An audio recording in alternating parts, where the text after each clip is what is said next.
Alors, le tableau qui nous intéresse aujourd'hui, c'est un tableau passionnant puisque c'est un tableau typique du maniérisme de Haarlem de l'extrême fin du XVIe siècle.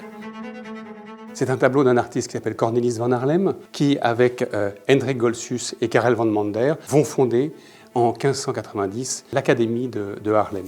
Ce sont eux qui vont être à la source du développement du maniérisme hollandais, un maniérisme un petit peu exacerbé, qui fait un peu contrepoids avec le maniérisme anversois, mais qui va s'inspirer évidemment, comme on le voit dans ce tableau, de la sculpture, de l'étude du nu, d'après des dessins, d'après des sanguines que les artistes étudient avant de réaliser leur tableau.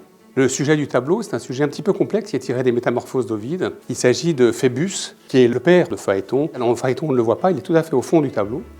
Et il regrette effectivement la mort de son fils qui a été arrêté dans sa course par Jupiter et qui est donc maintenant dans la peine de trouver quelqu'un qui reprendra les rênes du char du soleil. Et il y a donc cette assemblée des dieux. On a un petit peu tous les dieux possibles et imaginables. On a Jupiter, on a Mercure, Bacchus, on a Midas, Mars. Tous ces dieux s'assemblent pour demander à Phébus de reprendre les rênes du char pour que une lumière se fasse à nouveau sur la Terre. Le tableau, il existe en deux versions. Une version qui est au musée du Prado, qui est signée également comme le nôtre, et c'est en monogramme CH, et qui est datée 1594. On sait qu'à cette époque-là, en 1594, la ville de Haarlem a offert à un grand collectionneur un tableau de ce sujet. Et aujourd'hui, on pense que c'est le tableau du Prado qui est celui qui a été offert en 1594, mais on n'en est pas tout à fait certain. Le tableau sera en vente à Nice, chez Milon Riviera, le 17 février prochain.